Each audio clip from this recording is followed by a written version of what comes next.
Right guys, welcome back to the channel. Before I start with today's student coin video, I'd just like to thank you guys for all the support in the last couple of videos. The views have been going up quite nicely on the last couple of videos, and thank you to those of you that have subscribed to the channel. For those of you that haven't subscribed, please do subscribe. It really does help the channel out a lot. Almost at 100 subs. It doesn't sound like a lot, but we've been growing quite quickly. Please do subscribe if you haven't subscribed. And let's get the word of student coin out there. Now, I'm on the student coin website today, so you'll see we're almost at the $49 million mark raised in total, and soon that's going to cross the $50 million mark, which is another milestone for student coin.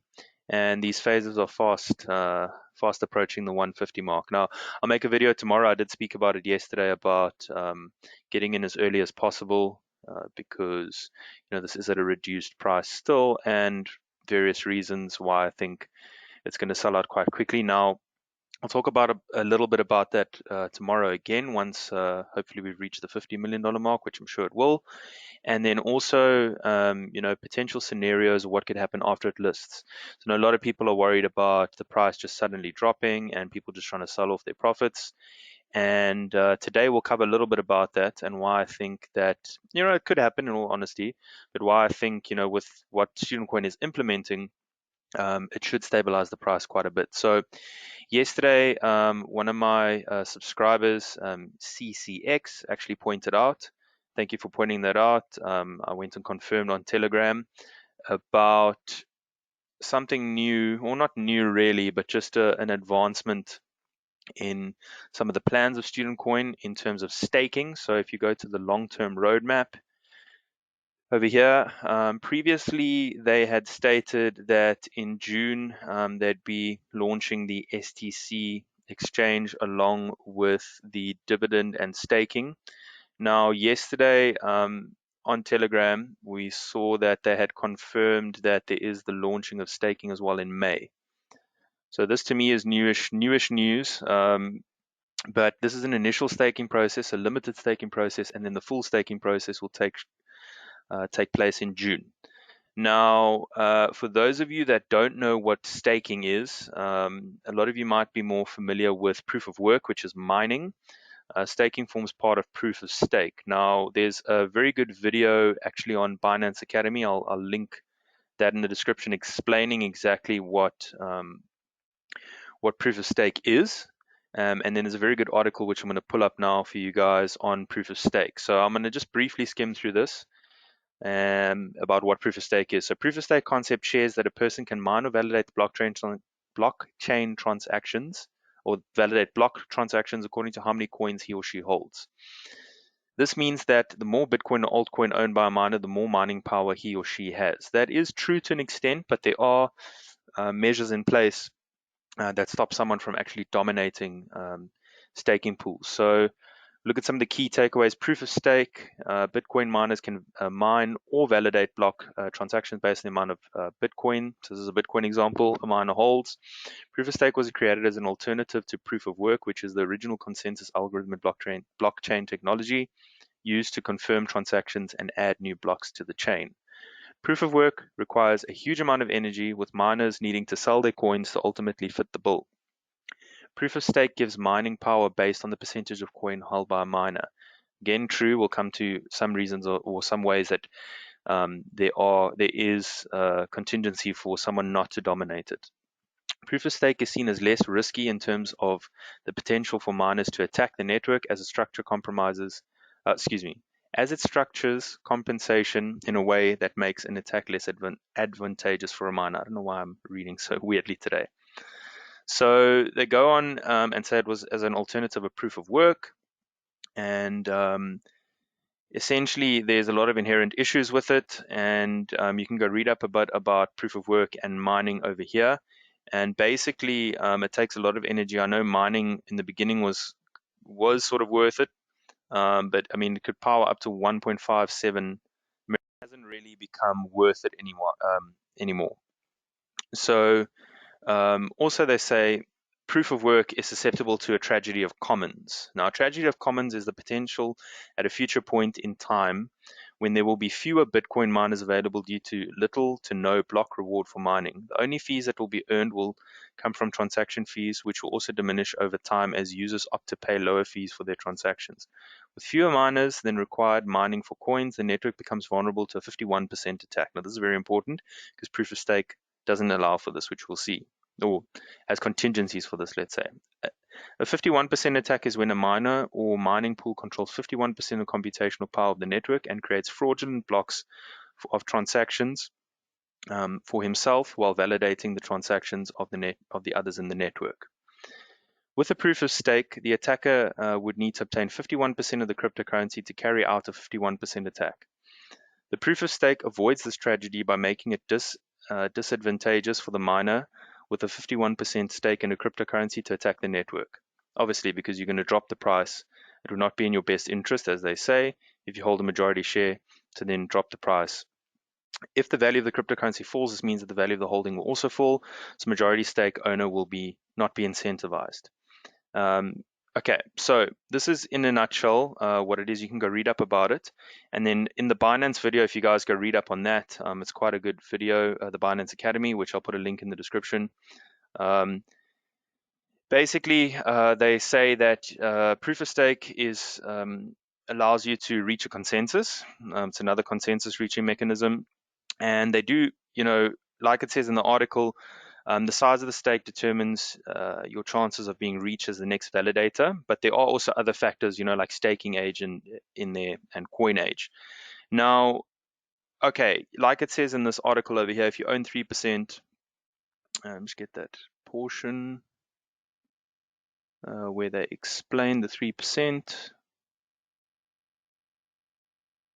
Anyway, in here it says if you own 3%, or if you had 3% of the stake or the staking pool, you have a 3% chance of winning. But obviously, the more coins you have, the more chance you have of winning, and that is true. But it's not the only way of selecting a winner or a winner to validate the blockchain.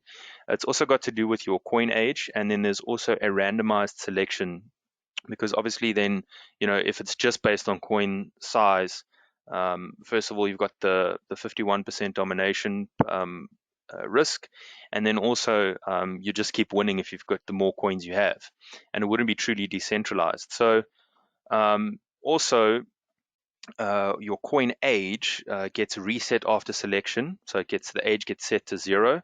So you have to wait a certain amount of time again before you can build your age up. So this prevents large values of dominating the proof of stake concept. Here we go about the 3%, sorry. For instance, a miner who owns 3% of Bitcoin available theoretically only mine 3% of the blocks. That's also a limitation of proof of work, excuse me. I had the points muddled up there. So basically how it works is they validate you, and then you get transaction fees as a reward for your validation. And how it stops fraud, basically, it's not in your interest to commit fraudulent transactions, because you'll lose a part of your stake, and then again your right to participate in the stake. And especially if your staking value is higher than the transaction fees, you're going to lose more than you're going to set to gain. So it wouldn't be in your best interest to do that. Now that's what proof of stake is.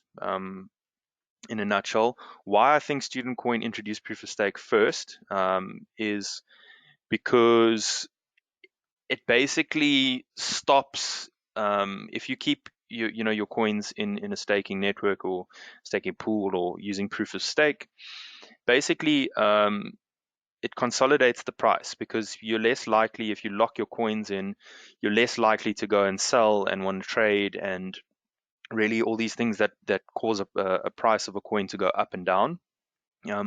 You are also rewarded then. One of the most famous cases of staking is actually the Cardano staking. So I'll just put a link to this as well in the description.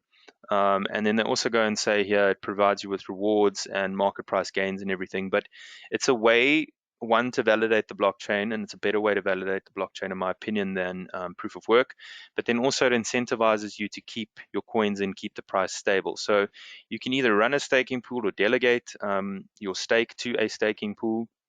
And then on the Cardano calculator, I have I've used this before. In my experience, you don't get all of the, you don't actually get 24,800 off a 10,000 pledge amount. But it'll be interesting to see what Student Coin actually offers as rewards, what percentages you would get. Obviously, it would be based on the factors I mentioned as well.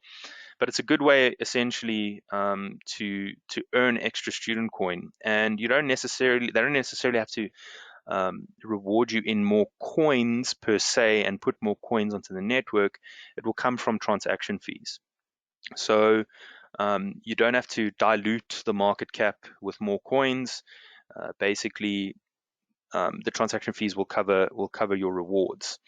I think it's a great concept. I think everyone that's introduced proof of stake has seen consolidation on the currencies, and I think they've introduced this to stop that dump once it lists, to a certain extent. I don't think you can fully ever stop it. And tomorrow we'll do a little bit of a case study, as I said, into price dump for Coinbase IPO. There was a little bit of a dump.